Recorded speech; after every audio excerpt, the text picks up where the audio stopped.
Are you one of those people that argue a lot, or do you know somebody that argue a lot?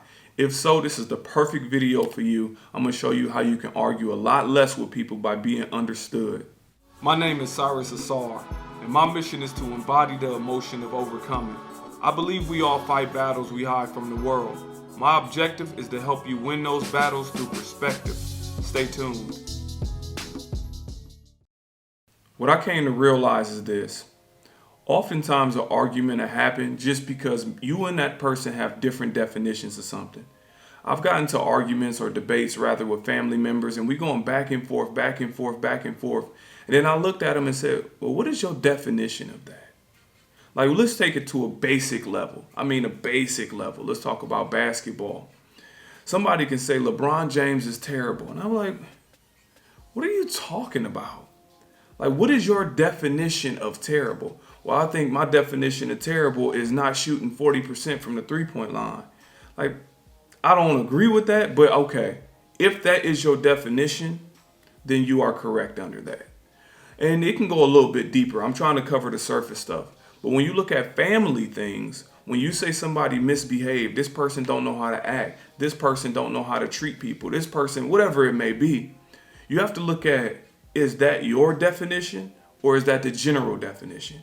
Because oftentimes it's our definition. That's the reason why people don't agree with us. So if we hold ourselves to a higher standard, if you carry yourself with good confidence and respect and all these things, then you're going to think that that's your definition generalized. I think everybody should be respectful. I think everybody should have confidence. I think everybody should, because it comes so easy to you. But that's just not how the world works. So you can look at this child and say they're misbehaving or disrespecting me and I'm a piece of their family or whatnot. And then their mom won't do nothing about it. But what you don't understand, or what we don't understand as a whole, is that person will not look at it as disrespect. That person will not look at it as misbehaving. Too many times I've seen it in the school system where the teacher will complain about a student misbehaving, then the parent will come in and say, well, that's not misbehaving. Because the parent don't know how it is to operate a classroom. So it's two different definitions. So if our definitions get understood, we can come to a better understanding. So I think one thing we have to do is simply ask that question. If somebody's saying this person is misbehaving, this person is terrible at basketball, this person is what, you can ask them, what is your definition of that? What is your definition? Although you may not agree with their definition, you can get an understanding of why they arrived to that thought. And that's all we're trying to do, is see why somebody arrived to that thought. Then we can still agree or disagree, but we will have an understanding of why they arrived at that thought, and we can remove that off the table. You believe LeBron James is terrible because he doesn't shoot 40% from the three-point line. I disagree with that, but if that's your definition of terrible, okay.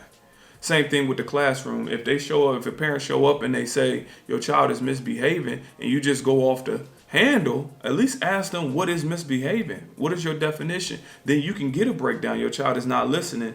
He's talking all the time. They're chewing gum, whatever it may be. And then you can understand, okay, that is misbehaving, or, well, just let them do them, or whatever you want to make up an excuse of if you don't want to accept the fact your child is misbehaving in the class. But that definition is everything on the basis of having arguments with people. So once again, look at the definition of what somebody said behind their argument, because you may just be disagreeing with their definition opposed to their actual opposition. And that's one of the things that I learned. If you enjoyed this video, please like, share, subscribe. If you're one of those people that have dealt with arguments and be like, man, I do not understand why I am even talking to this person. If so, share your story. I know it can be funny. And if you like this shirt or hat, or I got books to help people understand themselves and workbooks, you can get it below in my detail section. And thank you for tuning in.